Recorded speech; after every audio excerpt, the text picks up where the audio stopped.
Dan's a fantastic man. He really is.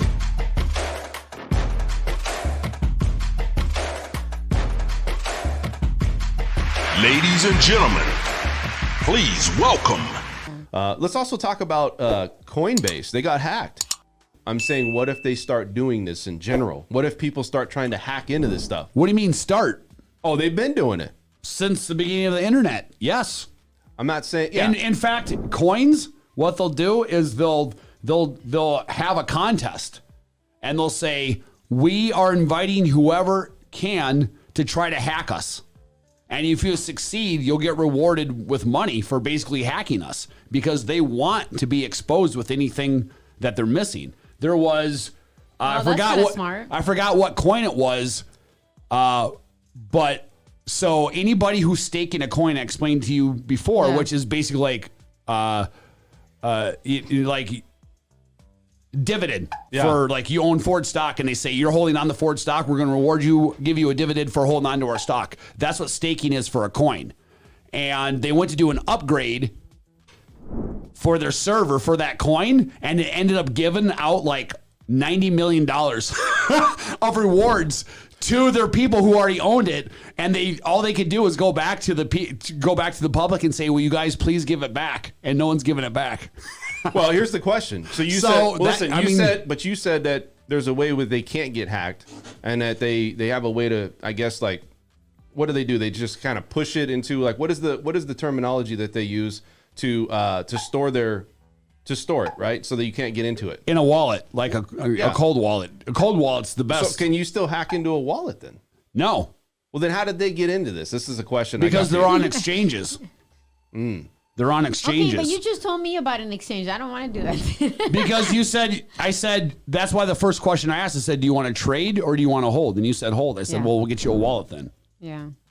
See, So I didn't even why. know, but I made a wise decision. Yeah, that's why I said that's the first question I asked. I think I need a little bit more data before I keep continuing to invest. You know, I got to see just a little bit more. Here's the thing: a wallet is like a flash drive, and like I have a ledger, which is basically like a memory stick, and you're the only person that has it. You're the only person that has the password to get into that. That's why it's safe.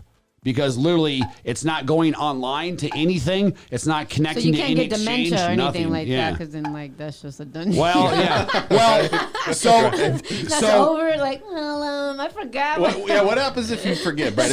Is it a get out of jail free card on this? So there's actually for example, there's a family. What was it like in 2015 or 16? Sold everything they owned and went all in Bitcoin. Okay. And needless to say, that was when Bitcoin was like $2,000. So obviously they have a lot of money. So all they do is travel and travel with their kids for a living, and they live all around the world. So they have 8 different ledgers with all their crypto on stored in 8 different countries. Oh, wow. For that reason. Because like, what if a country goes under and the government goes under and the banking system goes under? You can't go get your safe deposit box now, or you can't, whatever it is. They literally have 8 copies of the same one through 8 different locations throughout the world. That's smart. Look at Bonita right here said. Bonita, she was texting me this morning. Bonita Nunez. She said Coinbase did not get hacked from article I'm reading. It was email. Let me see if I can. Yeah, it was authenticated. The SMS. Dude, Bonita's is a great. Dude, she knows what the hell she's talking about. Yeah, and she knows what the hell she's talking about too. It was an email that went out mistakenly regarding their 2-factor authentication setting. Look at that. Yep. Detailed. I just want to bring up one of the things. So MGM Resorts also bought out Cosmo. Did you guys see that? Well, one article that we were kind of discussing before we started is this one about a luxury realtor in Florida who had a listing. He had a $4.5 million listing, or like a $4.2 million listing. Bunch of offers came in, and one of the buyers who submitted an overlist price and great terms and all that stuff, basically he offered the most amount. Well, he had his own agent, and that agent submitted the offer to the listing agent. Well, come to find out, the offer gets rejected. The buyer's pissed off about it, so he drives to the seller's house. The seller happens to be outside, walks up and starts talking to the seller. Basically was like, why didn't you take my offer? And the seller says, "Oh, I was reading about the seller this. says, I saw this. The seller says, I wasn't presented with that offer. And the buyer says, what do you mean you weren't presented with the offer? The long and short of it was the listing agent took his own buyer's offer so that he could double end the commission on it. Wow. That's Didn't terrible. present. Well, he said he verbally, which is a crock of shit in this world. You know, he verbally submitted the, He did a nod. He just did one of those. Yeah. Like, yeah. Mhm. Yeah. Yeah, this is so the command. Like. the long and short of it is the buyer is now and the seller are both suing the agent and the brokerage. I don't blame him. I don't either. You know what I mean? Because he lost out on money. Here's the sad thing about it is that happens every single day in my world. Every single day, I call them realtor games all the time. And So you're not presenting all the offers, or you are? No, I always. I just like. What side are you on? Probably 90% of my transactions are on the buyer side. Yeah. So, just by default, no.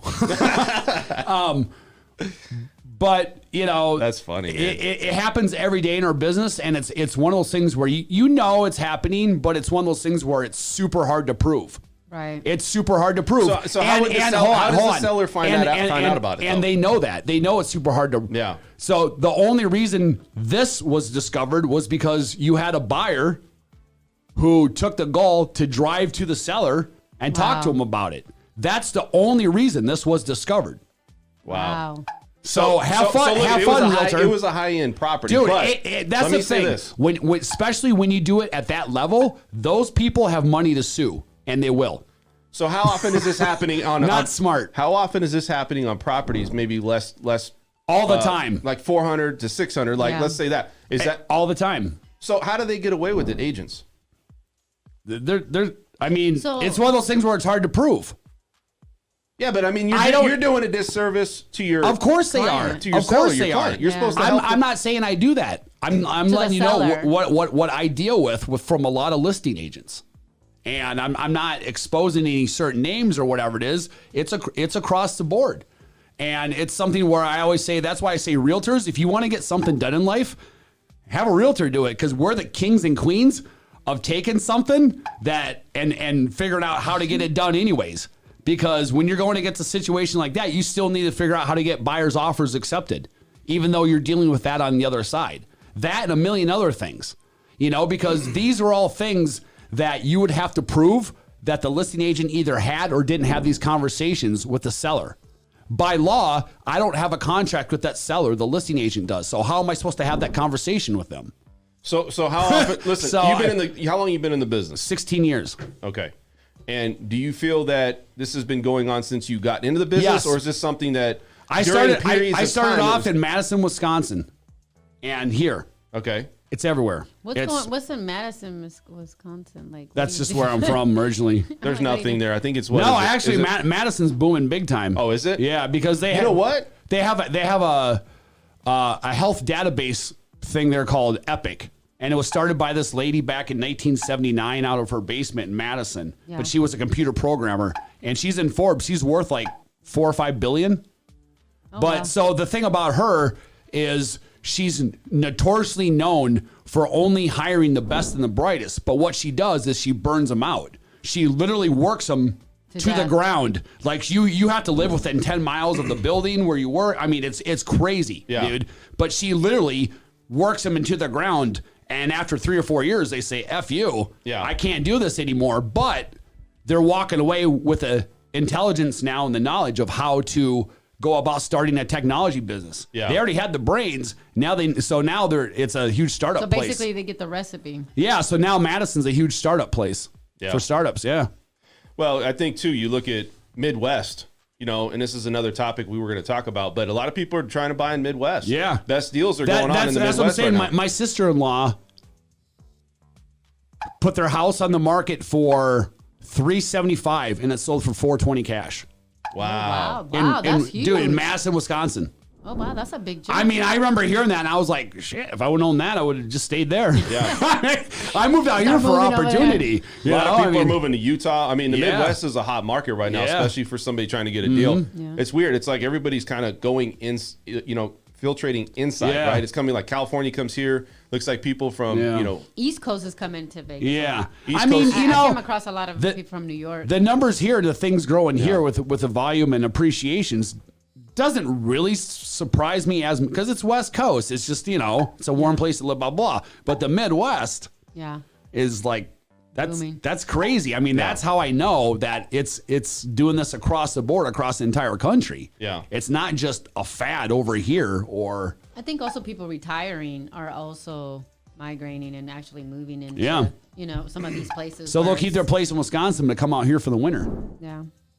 Yeah, you're seeing. So let's talk about Las Vegas, right, and what's happening. So we're starting to see a trend come down. We've been talking about it week over week. And a lot of past shows, we've been talking about that this collapse is not going to happen. Everybody's thinking, from 2012 to 2021, we're going to have this market collapse. And, unfortunately, the data that we keep seeing is that this is not going to happen here in the housing market. Go ahead. I would love to go back to the episodes. We've been doing this for about a year, like last summer, January. Yeah. Of me saying the market's not going to crash and da-da-da-da and stuff like that. I told you so. It's, everyone's like, oh, we're appreciating. And even what's going to happen now, which is the market's going to get more normal. It's not going to crash. And I'll put myself on the line for saying that right now. And I've been saying it'll get more normal, but that will be because homes will start coming on the market more. And more importantly, interest rates and kind of what we want to talk about too, inflation. Mm-hmm. That's what's going to make things slow down some. But even then, I think there's enough equity in homes and people have either done cash or enough of a down payment where it's not going to really do anything with the market as far as bringing prices down. Yeah, I mean, look, so you got... That doesn't make it more stable. You have buyers trending to the Midwest, to the South, buying these homes. And you got people from California, people from East Coast coming here. Talk about all the time. West Coast, East Coast seem like they move here a lot or they move to Texas. Yeah. So you're looking at pending home sales. Right. And there's a good barometer of like, okay, are we really slowing down across the country? Pending sales are still going strong. Yeah. They're not. We're definitely not slowing down across the country. Yeah. I know. So you look here and I go on and I look at properties all the time. I'm on the MLS. I'm looking at things and I see pending, active, in contract. Very rarely do I see a property that's on the market for 40 days. Usually it's something wrong with it. Like maybe there's something inside that they don't want, to sell. Yeah. But if you look at it, and I'm going through, all these different locations, there's properties, but they're still going quick, especially in Henderson, Summerlin. I mean, good luck. I know. And I wrote an offer in Henderson, and you have these many different things happening with this property, very minor stuff. Somebody came in, 10,000, I think it was 10,000 above, right? Didn't care about the problems. Yep. They're going to take care of it. Buying it as is, no inspection. Yep. Yeah. Demand is still there. Even though I say, look, we're starting to get more properties on the market. No. The market is starting to slow down. Still seeing it though, right? Yeah.